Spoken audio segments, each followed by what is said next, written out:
Now I want to show you the first big arrival. So there's a crescendo, and then it gets kind of forte. But remember, strings are concertino. So that's going to be at measure 132.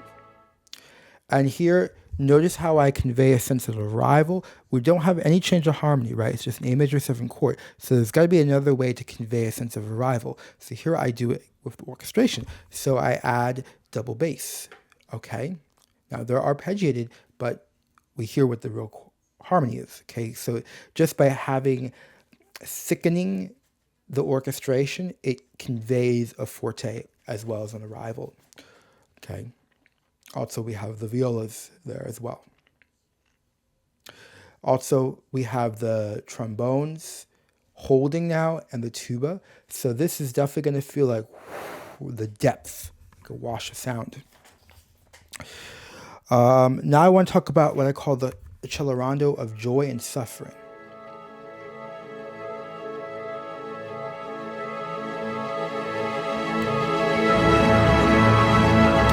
So notice for this accelerando that I've taken out the trombones. That's because at this point, there's just no way. Okay, that's ridiculous. They're not going to be able to play that fast. It's going to be really sloppy, okay?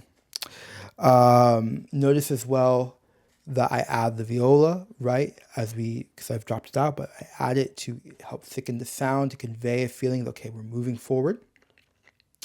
Also notice that we have à deux, right? 139, flutes instead of alternating, now they're both together. Likewise, then we have the oboe, okay? Likewise, the bassoon and the clarinet as well.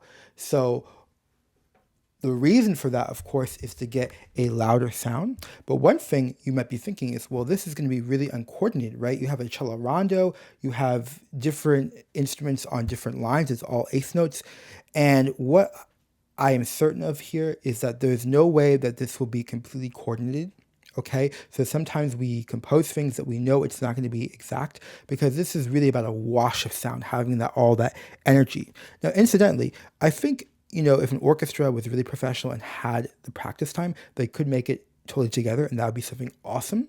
But here what we're really looking for is like this wash of sound for Help Us on the Way.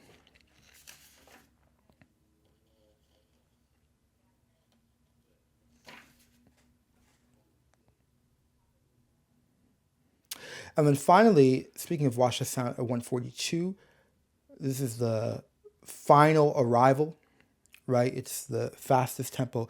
Everyone's there. Again, strings are still concertino.